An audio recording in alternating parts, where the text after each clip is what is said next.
Kemudian Dok, ini salah satu ancaman, maksudnya salah satu bahaya dari makanan ultra proses ini adalah tingginya kadar gula ya Dok ya? Ya, kita akan bahas satu persatu, kita pretelin ya. Salah satunya adalah mereka akan memasukkan gula banyak. Ya, jadi kalau Anda mengatakan Anda makan makanan sesuatu dalam kemasan dan dia mengatakan tidak mengandung pengawet, Anda hati-hati.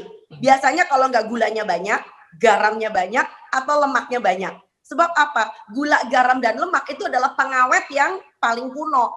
Ya, zaman kita masih belum lahir, nenek moyang kita itu menggunakan gula, makanya kita kenal namanya manisan.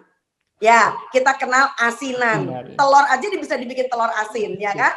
Lalu zaman sekarang kita juga kenal yang namanya ini nih, makanan frozen. Nah, makanan yang beku, ya. Saya sering lihat itu kalau kita buka apa namanya apa tuh jasa-jasa online ya, sekarang lagi model ya, buka Instagram, begitu banyak orang jual makanan, itu biasanya ada tips. Kalau kamu mau bikin makanan rumahan, kamu mau jualan ya, misalnya cumi cabai hijau lagi ngetren nih. Cumi cabai hijau disukai oleh orang ya karena rasanya enak ya, gurih dan sebagainya, pedas merangsang, tambahin minyaknya lebih banyak. Saya selalu tepok jidat, Mas. Ya. Jadi memang itu ada yang mengatakan demikian, tambahin minyaknya lebih banyak, jamin makanan kamu lebih awet. Jadi ini terbukti banget bahwa makanan-makanan model begini memang kita tinggiin gula apa namanya garam dan lemak. Yuk coba kita mulai bahas satu-satu. Kita bicara soal natrium. Loh, mumpung keluar tuh. Ya, apa sih garam, ya kan? Nah, garam itu atau natrium biasanya komponennya senyawanya adalah natrium atau sodium. Itu terdapat dalam banyak makanan. Ya, jadi bukan cuma dalam garam dapur saja. Kita punya natrium itu banyak. Bahkan ada buah yang natriumnya cukup tinggi. Tahu nggak, Mas? Apa itu? Matoa. Matoanya orang Papua, buah merah matoa, itu natriumnya tinggi. Natrium juga ada di dalam daging. Natrium juga ada terutama di makanan laut karena mereka tinggalnya di laut, seperti misalnya ada di kerang, ada di seafood, bahkan di rumput laut tanpa harus digaremin, itu natriumnya udah tinggi. Jadi ada yang kita dapatkan dari makanan kita sehari-hari. Nah, yang repot adalah kalau berasal dari makanan kemasan. Yuk gambarnya kita ganti biar nggak bosan. Coba bayangin kalau seandainya makanan kemasan itu isinya adalah apa namanya berlebih garamnya. So garam berlebih itu biasanya ada di dalam kalian punya kecap. Nah ini dia. Banyak orang tua mengatakan saya nggak pernah masukin vetsin.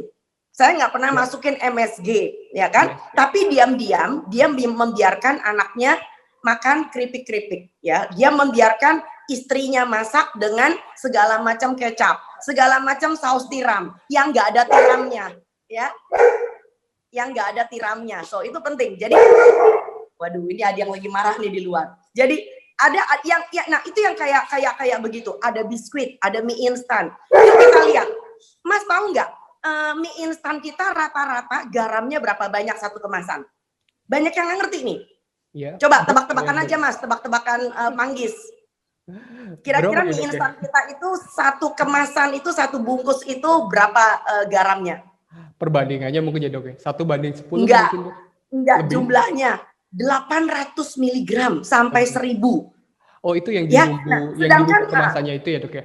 Di dalam kemasannya mie instan itu. Nah percuma juga kita buang bumbunya separoh karena apa, rasanya nggak enak, percuma makan mie instan. Bahkan di dalam mie instannya sendiri juga udah ada garam, apalagi ditambah bumbunya.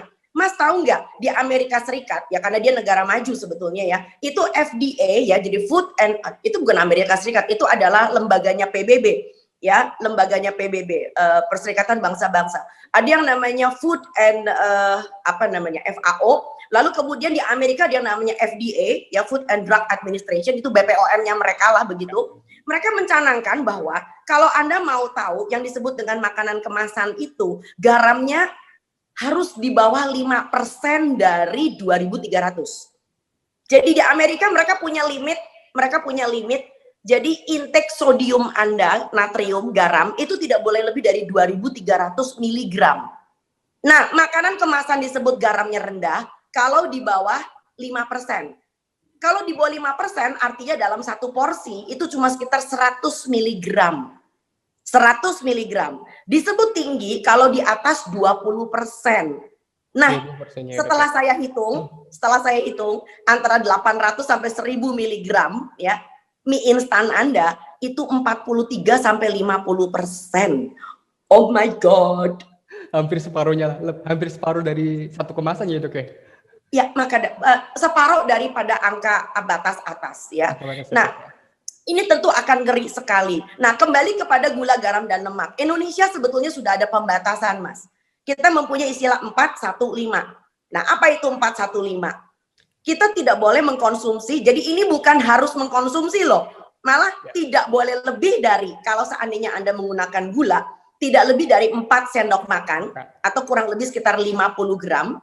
Ya, lalu garamnya tidak lebih dari 1 sendok teh. Ini untuk sehari dengan semua makanan Anda dari A sampai Z, Mas, termasuk minuman. Dan kalau Anda menggunakan minyak atau lemak, maka tidak lebih dari 5 sendok makan. Jangan Anda membayangkan, masa iya sih saya makan 5 sendok makan minyak, kayaknya nggak mungkin. Oh, jangan salah. Itu mungkin banget. Karena apa? Kita tidak makan dalam bentuk minyak goreng. Karena yang kita makan itu termasuk apa? Kacang, wijen, wajik, martabak, apalagi kita punya makanan kesukaan, ya kan? Kita punya namanya tempe goreng, ya. Karena apa? Tempenya sendiri sudah mengandung lemak. Tempenya sendiri sudah mengandung lemak karena terbuat dari kacang kedelai. Tempenya digoreng, bablas, ya. Nah itu dia. Jadi kita udah punya rumus 415. Di mana yang 4 tadi yang bicara tentang gula, hati-hati juga karena gula ini bukan berarti hadir hanya melulu sebagai gula pasir. Ya, sebab gula itu bisa juga berarti dari Anda punya buah. Buah itu mengandung gula juga, ya. Ditambah lagi kalau seandainya Anda pecinta produk kemasan, maka hati-hati dengan kata-kata apa, Mas? Sugar free. Oh, sugar free. Sugar free. Tapi kalau dicicipin rasanya manis. Nah, ternyata dia menggunakan gula tersembunyi. Ini yang ngeri nih. Gula tersembunyinya tentu saja adalah pemanis buatan. Biasanya berakhiran dengan kata ol. Manitol, xylitol, ya sorbitol, ya kayak begitu, ol gitu ya. Lalu kemudian ditambah lagi dengan yang namanya yang tersembunyi itu kayak dikasih madu. Nah, madu juga gula, Mas. Ya, itu sumbangan juga kontributor. Ditambah misalnya high fructose corn syrup, sirup jagung. Jangan mengatakan, "Dok, ini kan ada kata jagungnya, artinya bagus, Dok." Aduh, pening saya. Jagungnya benar, tapi kalau udah jadi sirup jagung, itu namanya adalah produk rafinasi dan itu sangat-sangat luar biasa berbahaya. Ya, nah itu terdapat di semua makanan kemasan kita. Kalau nggak percaya cek. Nah itu kalau kita bicara kurang lebih tentang gula. Terima kasih sudah nonton. Jangan lupa like, subscribe, dan share ya.